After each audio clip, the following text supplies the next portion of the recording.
ఆదివారాన్ని పురస్కరించుకొని ఒక అద్భుతమైన సందేశాన్ని ఈరోజు మనం అందరం కూడా ఆలోచన చేయబోతున్నాము. బైబిల్ గ్రంథంలో మనం చూడగలిగితే మనందరి ఆత్మలకు తండ్రి దేవుడు అని బైబిల్ గ్రంథంలో రాయబడినది. ఆత్మల తండ్రి ఎవరు అంటే దేవుడు. అలాగే మనము ధరించుకున్న ఈ శరీరాలకు తండ్రి ఎవరు అంటే ఆదాము గారు. మళ్ళీ చెబుతున్నాను, ఆత్మ, మన శరీరములో ఉన్న ఆత్మ ఉంది కదండి, ఆత్మకు తండ్రి దేవుడైతే మనము ధరించుకున్న ఈ శరీరానికి తండ్రి ఆదాము గారు. ఇప్పుడు మనం చూడగలిగితే ఆదాము గారు ఏం చేశారు అన్నప్పుడు ఒక తోటలో వారిని పెట్టడం, ఆ తర్వాత వాళ్ళకు ముందే చెప్పాడు, ఈ తోటలో ఉన్న వృక్ష ఫలాలన్నీ మీరు తినండి, కానీ ఒకటి మాత్రం మీరు తాకకూడదు, ముట్టకూడదు, దాన్ని మీరు భుజించకూడదని చెప్పాడు. కానీ ఏదైతే తినవద్దు అని దేవుడు చెప్పాడో ఆ పండును తిన్నారు, ఆజ్ఞను అతిక్రమించారు. ఏం చేశారండి? పండును తిని ఆజ్ఞను అతిక్రమించారు. ఆ తర్వాత ఏం జరిగిందో ఒకసారి మీరు అందరూ కూడా ఆదికాండము 3వ అధ్యాయము 7వ వచనాన్ని మనమందరం కూడా చదువుకుందాము. ఎప్పుడు పాపము చేసిన తర్వాత 3వ అధ్యాయం 7వ వచనములో అప్పుడు వారిద్దరి కన్నులు తెరవబడెను. మరి అప్పటి వరకు కన్నులు లేవా అండి? అప్పటి వరకు కన్నులు లేవా? కన్నులున్నాయి. అందుకే మనిషికి ఎన్ని కన్నులు అంటే 4 కన్నులు. ఈ కన్నులతో పాటు ఏమున్నాయి అంటే మనోనేత్రములు ఉన్నాయి, మనోనేత్రములు. అందుకే జ్ఞానికి కళ్ళు తలలో ఉన్నాయని ప్రసంగారు అంటారు. కాబట్టి అప్పుడు వారి కళ్ళు తెరవబడేను. వారు తాము దిగంబరులమని తెలుసుకొని అంజూరపు ఆకులు కుట్టి తమకు కచడములను చేసుకొనిరి. ఎప్పుడైతే ఆజ్ఞను అతిక్రమించారో, ఆజ్ఞను అతిక్రమించిన తర్వాత ఏం జరిగింది అంటే అంజూరపు ఆకులను తెంపుకొని తర్వాత వాటిని కచడములుగా చేసుకొని వాటిని వాళ్ళు ధరించుకున్నారు. ఇప్పుడు నేను అడుగుతున్నాను, ఒకవేళ ఆకులు ఎండిపోతే పరిస్థితి ఏంటి? ఆకులు ఎండిపోతే పరిస్థితి ఏంటండి? మరొక విషయం ఏంటంటే వాళ్ళ దిగంబరత్వాన్ని కప్పుకోవడానికి, వాళ్ళ ప్రైవేట్ పార్ట్స్ను కప్పుకోవడానికి అంజూరపు ఆకులను చుట్టుకున్నారు. కానీ ఇక్కడ మీరు ఆలోచన చేయగలిగితే ఈ అంజూరపు ఆకులు గనక ప్రైవేట్ పార్ట్స్ గనక తగిలాయే అనుకోండి, అంజూరపు ఆకులు గనక ప్రైవేట్ పార్ట్స్కు గనక తగిలితే ఏమవుతుందంటేనండి కురుపులు వస్తాయి. పొక్కులు అంటాం కదా మనము, ఆ పొక్కులు వస్తాయటండి. అంజూరపు ఆకులు గనక ప్రైవేట్ పార్ట్కు తగిలితే దాన్ని ఏమంటారు అంటే ఎలర్జీ అంటాం కదా మనం. ఎలర్జీ, దురద అంటాం కదా. ఈ ఎలర్జీ వచ్చింది అనుకోండి, డర్మటాలజిస్ట్ దగ్గరికి వెళ్ళాలి, చర్మ వైద్య నిపుణుడి దగ్గరికి వెళ్ళాలి, స్కిన్ స్పెషలిస్ట్ దగ్గరికి వెళ్ళాలి. ఎప్పుడైతే ఈ పాపం చేశారో అంజూరపు ఆకులు చుట్టుకున్నారు. చాలా డేంజర్ అటండి, అది చుట్టుకోకూడదటండి అవి. కానీ ఇక్కడ వీళ్ళు ఏం చేశారు అన్నప్పుడు మనం ఆలోచన చేయగలిగితే వీళ్ళు ఏం చేశారు అన్నప్పుడు మరి సామెతల గ్రంథం, మళ్ళీ ఇక్కడికి వద్దాము. సామెతల గ్రంథము 3వ అధ్యాయము 5వ వచనాన్ని మనం అందరం కూడా చదువుకుందాము. సామెతల గ్రంథము 3వ అధ్యాయము 5వ వచనాన్ని మనం అందరం కూడా చదువుకుందాము. చదవం. నీ స్వబుద్ధిని ఆధారము చేసుకొనక నీ పూర్ణ హృదయముతో యెహోవా యందు నమ్మిక యుంచుము, నీ సబుద్ధిని ఆధారము చేసుకొనకుము అన్నాడు. ఎప్పుడైతే పాపం చేశారో ఏం చేశారంటేనండి వాళ్ళ దిగంబరత్వాన్ని కప్పుకోవడానికి వాళ్ళు అంజూరపు ఆకులు చుట్టుకున్నారు. అంటే సొంత బుద్ధిని ఆధారం చేసుకున్నారు. సొంత తెలివి అనేది ఎప్పుడు మంచిది కాదండి. ఇప్పుడు మనం మెడికల్ షాప్, మనకి ఏదైనా బలహీనత వచ్చిందనుకోండి, మనమే సొంతగా మెడికల్ షాప్కి వెళ్ళి ఆ ఎర్రగా ఉన్న ఒక ట్యాబ్లెట్ ఇయ్యని మనమే తీసుకున్నాం అనుకోండి, అంటే సొంత వైద్యము అన్నది ఎంత ప్రమాదమో అలాగే సొంత తెలివి అనేది కూడా అంతే ప్రమాదం అండి. ఎప్పుడు కూడా సొంత తెలివి, స్వబుద్ధిని ఎప్పుడు కూడా మనము ఆధారం చేసుకోవద్దు. కానీ వీళ్ళు ఏం చేశారంటే, పాపము చేసిన వెంటనే అంజూరపు ఆకులను కచ్చడములుగా వాళ్ళు చుట్టుకున్నారు. ఆ తర్వాత దేవుడు ఏం చేశాడో మీరు చూడగలిగితే ఆదికాండం 3వ అధ్యాయము 21వ వచనాన్ని మనమందరం కూడా చదువుకుందాము. 3వ అధ్యాయం 21వ వచనం చదవమ్మా.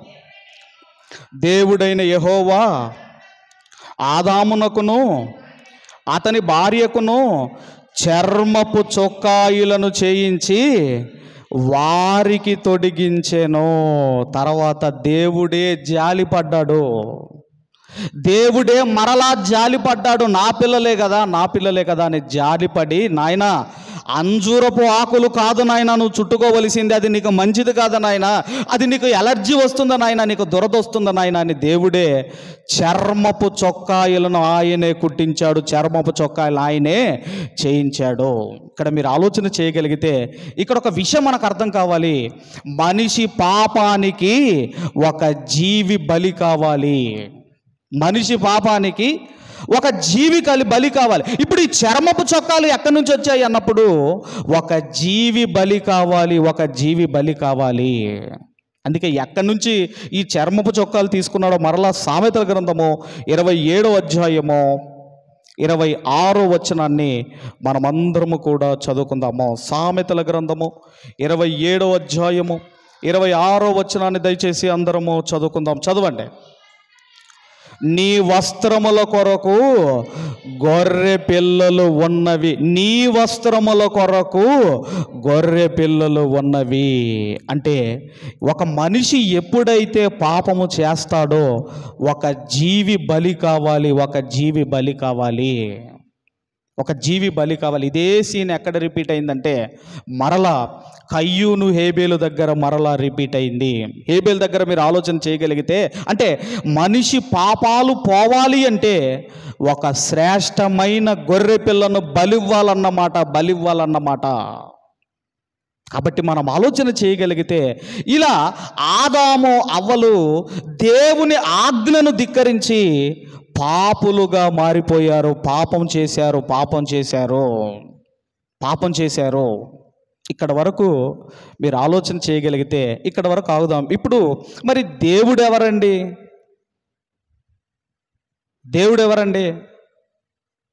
దేవుడు ఎవరు అంటే, ఆయన ఎవరు అంటే ప్రేమ స్వరూపి అని మనం మొదటి యోహాను పత్రిక 4వ అధ్యాయము 8వ వచనంలో ఒకసారి చదువుకుందాం. దేవుడు ఎవరండి? మొదటి యోహాను పత్రిక 4వ అధ్యాయం 8వ వచనంలో ఏముందో ఒక్కసారి చదవండి అమ్మా.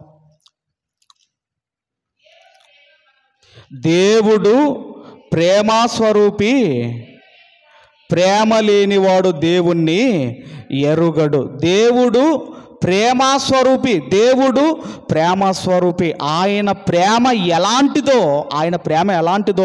ఇర్మియా గ్రంథంలో చెబుతున్నాడు. ఇర్మియా గ్రంథం 31వ అధ్యాయము 3వ వచనాన్ని అందరం చదువుకుందాం దయచేసి. ఇర్మియా గ్రంథము 31వ అధ్యాయము 3వ వచనాన్ని దయచేసి అందరము చదువుకుందాం. చదవము. యెహోవా నాకు ప్రత్యక్షమై ఇట్లా, నేను శాశ్వతమైన ప్రేమతో నేను నిన్ను ప్రేమించుచున్నాను గనుక విడువక నీ ఎడల కృప చూపుచున్నాను. దేవుని ప్రేమ ఎలాంటిదంటేనండి, శాశ్వతమైన ప్రేమతో నేను నిన్ను ప్రేమించుచున్నాను. ఇక్కడ మీరు ఆలోచన చేయగలిగితే దేవుని ప్రేమ అన్న పదం అండి, దేవుని ప్రేమ గురించి బైబిల్ గ్రంథంలో 800 సార్లు వ్రాయబడింది.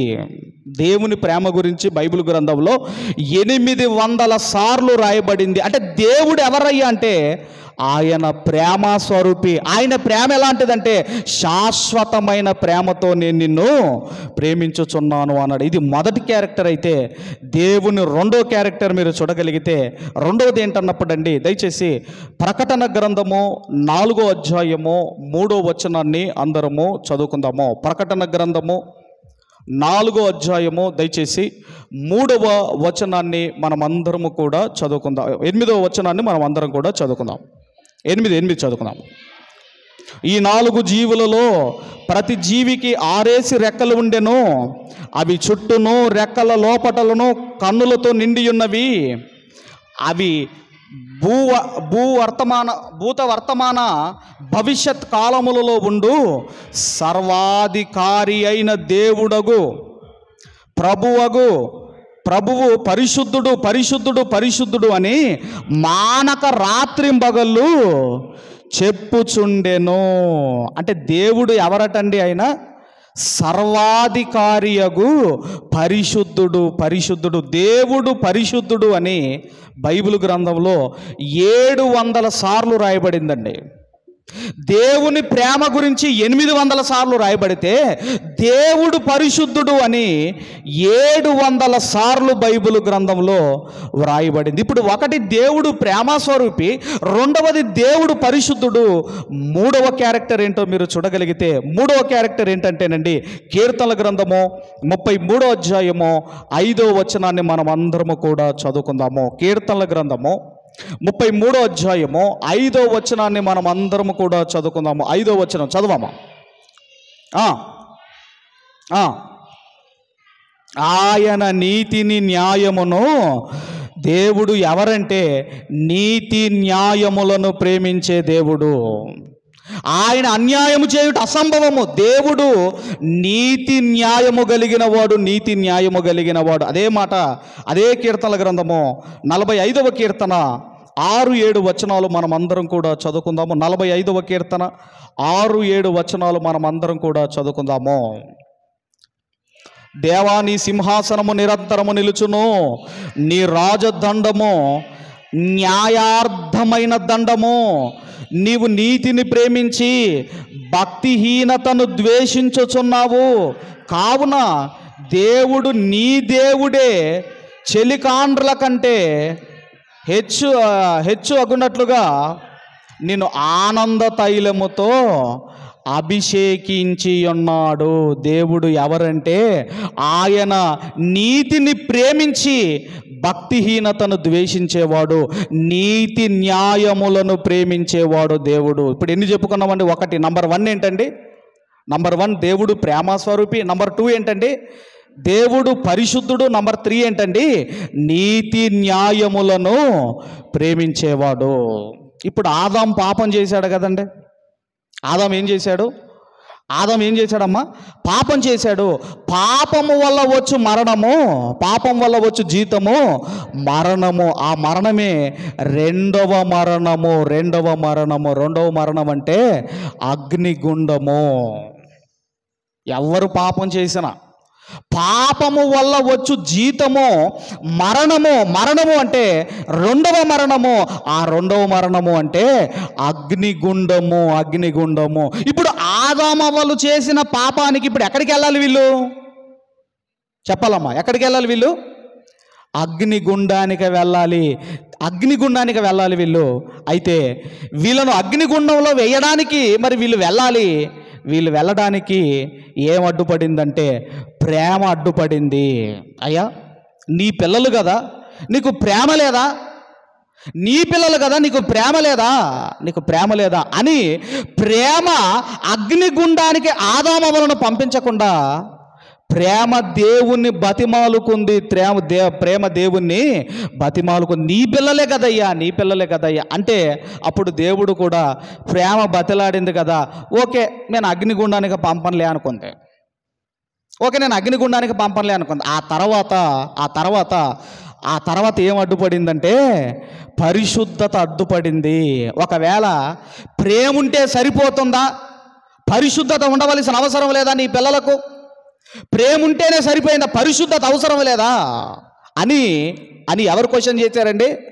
పరిశుద్ధత క్వశ్చన్ చేసింది. నువ్వు చెప్పుకుంటావు కదా, నేను పరిశుద్ధుణ్ణి, నా పిల్లలు కూడా పరిశుద్ధులుగా ఉండాలని నువ్వు చెప్పుకుంటావు కదా, నీ పిల్లల్లో పరిశుద్ధత ఉండవలసిన అవసరం లేదా?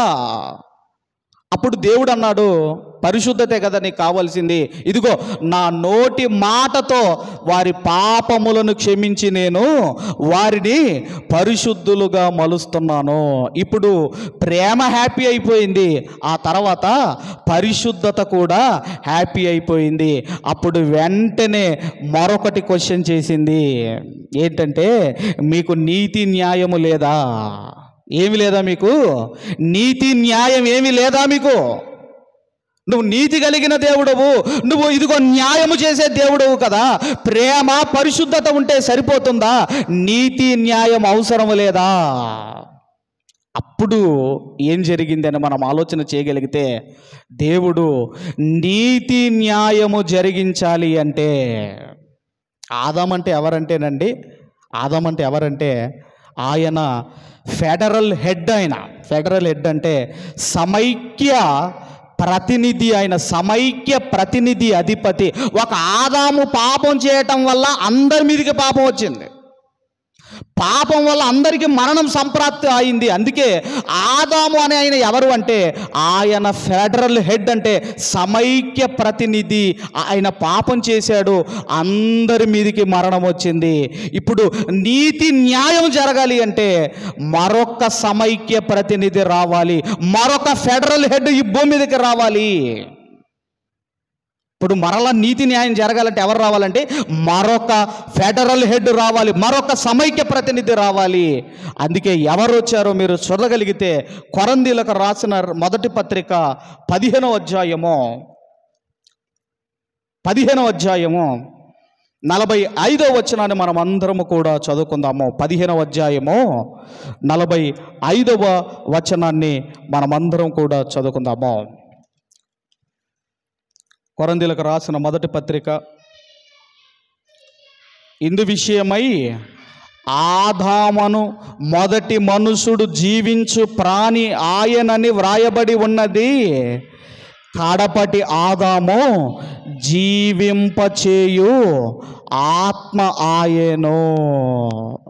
మొదటి ఆదాము పాపము వల్ల మరణం అందరికి వచ్చింది. ఇప్పుడు ఎవరు వచ్చారు అంటే కడపటి ఆదాము ఈ భూమి మీదకి వచ్చాడు.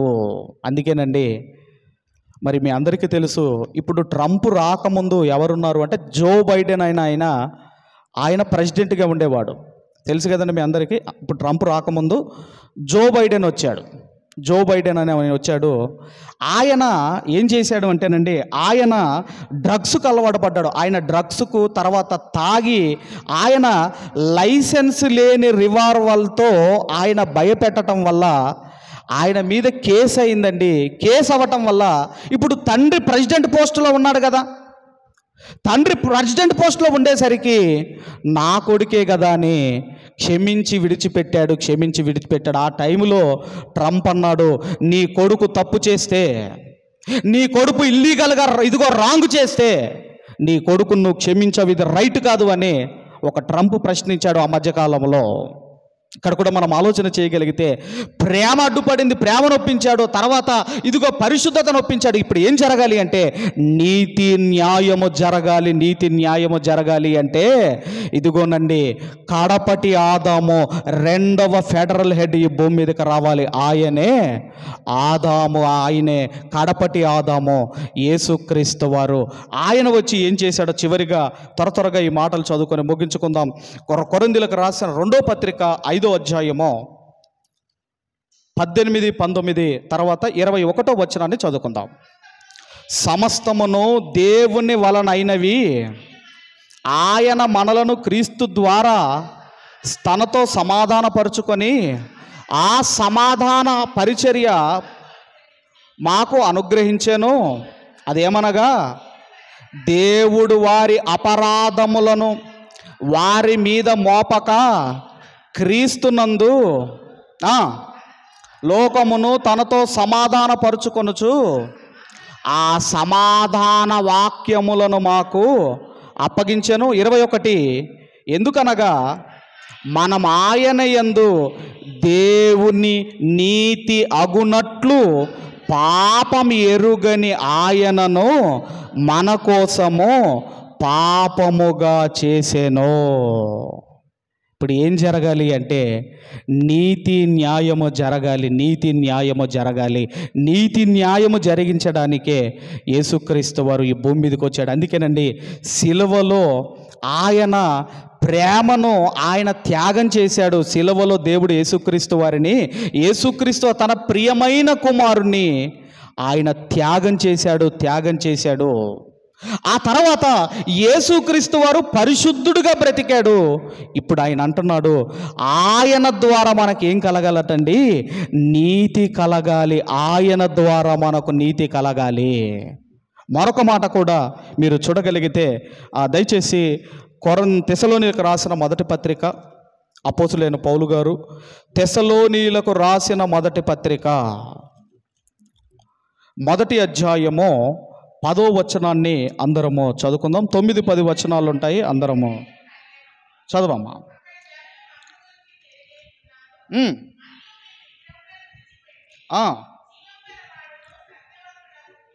దాసులగునట్లు దేవుడు మృతులలో నుండి లేపిన క్రీస్తు అనగా రాబోవు ఉగ్రత నుండి మనలను తప్పించుచున్న ఆయన కుమారుడైన యేసు పరలోకము నుండి వచ్చునని ఎదురు చూచుటకు